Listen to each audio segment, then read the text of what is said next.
Hi, this is Barry Brickey with the Kingsport Fire Department. Today we're going to be talking about holiday safety around your home for you and your family. Today I have with me Fire Marshal Robert Sluss and Assistant Chief Scott Boyd.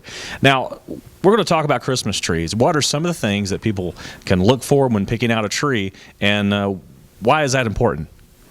Well, Barry, before you even buy the tree, it's important to make sure that it's a freshly cut tree. And to find out whether or not it's been freshly cut, you can take the tree and tap it against the ground. And if the needles fall off of it, it's not a freshly cut tree. Or if you can pull the needles off very easily, it's another indication that it's not a freshly cut tree. It's very important because a tree should not be kept over 4 weeks in your home because of it drying out. And we'll talk about that in a few minutes about the watering of the tree and stuff. Now, with that, there's also other things about placement, maybe placement of the tree in the house. Where might be a good spot to put it in your house? Yeah, one thing that you definitely don't want to do is use it as a deterrent as far as blocking an exit, a Christmas tree. You want to make sure all those exits are clear to be able to get in and out. Other things as far as placement inside of the home, keep it away from any heating source. Those tend to dry a tree out much quicker than just natural progression through that. So that's something that definitely needs to be done. Another thing, when you place the tree, make sure you want to cut about 1 inch or 2 off the bottom of the tree to allow where water can seep back up into the tree itself. Another thing to do there is you want to water that tree daily to assure that you can get the full use out of it, maximize that, to keep it moist as possible. There again, placement of the tree, you don't want to get the tree near any particular heating source would be one of the first things to keep in mind. And they say 3 feet is what they recommend with the keeping it away from the heating sources. But what we recommend if it's a fireplace that they're actually using, that they keep it even further than the 3 feet, because I think 3 feet's not enough for a fireplace with that amount of heat. Now, when we talk about Christmas trees, when there is a Christmas tree fire, how much faster is that than a regular fire? A Christmas tree fire, if it's not kept watered, can cause a room to do what they call a flashover in 40 seconds, which is an unsurvivable condition. It's when the room, everything in the room simultaneously ignites. Like I said, it's unsurvivable even by the firefighters. So it's very important that you keep that tree watered. Now, when we're talking about trees, a lot of people like to decorate them with all kinds of different things. What are some of the things that they should do and not do when they're getting maybe the lights, and what are some of the things that they shouldn't do when they decorate it? Yeah, one thing that to keep in mind is you definitely want to use lights that have been approved by UL as Underwriters Laboratory. Those lights are designated also for indoor and outdoor lights. Some folks don't know that. I think a strain of lights will be able to use indoor or outdoor, but they are designated out between the two. The other thing is when you're using lights on a tree, you don't want to use any more than 3 strands on a tree. If you have the screw-in type bulb on those, you only want 50 bulbs per strand, and those are maximums because it strains the electrical system itself. Another thing to keep in mind, it may be beautiful, but it's not very advantageous for holding up, is using candles on a live tree or any tree whatsoever, but in particular a live tree. You're asking, in a sense, for a little more chance for a fire on that particular tree. So. Now, when people are done with their Christmas decorations, and especially like a live tree, what's something they can do with that here in Kingsport? We recommend that they immediately take it out of the home and place it away from the home. You don't want to put it in your garage. You want to get it, out away from the house. Another thing, back to the lights, is you want to make sure you check those lights to make sure that you don't have any damaged sockets or broken sockets, or make sure the wiring's not frayed or has any tears in it. If it does, you want to replace it with a new set. Now, Chief, you mentioned a minute ago candles. Now, a lot of people like to use candles around their home just for decoration, maybe being on a table or on a mantle or somewhere like that. What's some things that people can do in their homes to keep themselves candle safe? Yeah, If you do happen to use candles within the home, make sure that it's on a flat surface and away from any other flammables. Things such as newspapers, decorations, especially during the holidays, may end up being close to those. Keep it away from those. Anything as far as flammable liquids, any of those type of things that may be in the home itself, keep those away from it. Once the candle gets down to a small diameter or small size, something whereof 2 inches thereof, you want to go ahead and discard those candles. You want to keep the wick trimmed down somewhere around 1/4 of an inch, typically a good location. The big thing it seems to be with candles is leaving those candles unattended. Those seem to be where the problems really start to come into play. And here in the city of Kingsport, we on a regular basis respond to home fires that have been determined to have started through candle usage.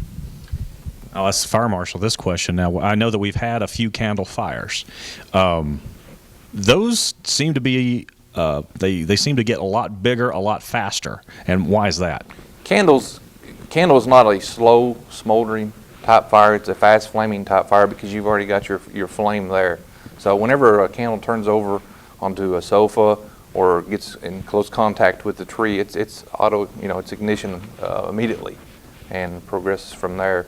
Another thing with the candles is if you use them on the flat surface like Chief Boyd was talking about, you want to try to keep those in the center of that surface to keep you from brushing up against them or if a pet from knocking them off, because we have seen that happen also.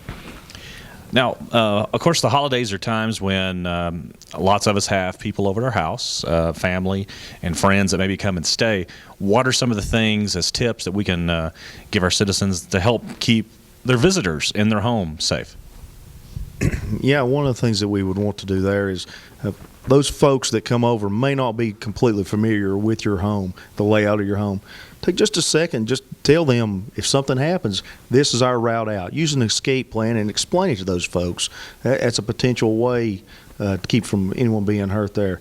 Other thing is you want to definitely check around sofas, things of that nature, if they happen to have been smoking in. Smoking happens to, if a cigarette butt happens to fall down in between the sofa or something thereof, it can smolder for a period of time before it catches up. Best idea there is basically just, if they're going to smoke, have them step outside to smoke. Be sure to have ashtrays that are deep welled and you can water those butts after the fact before you throw those out to make sure that those are out.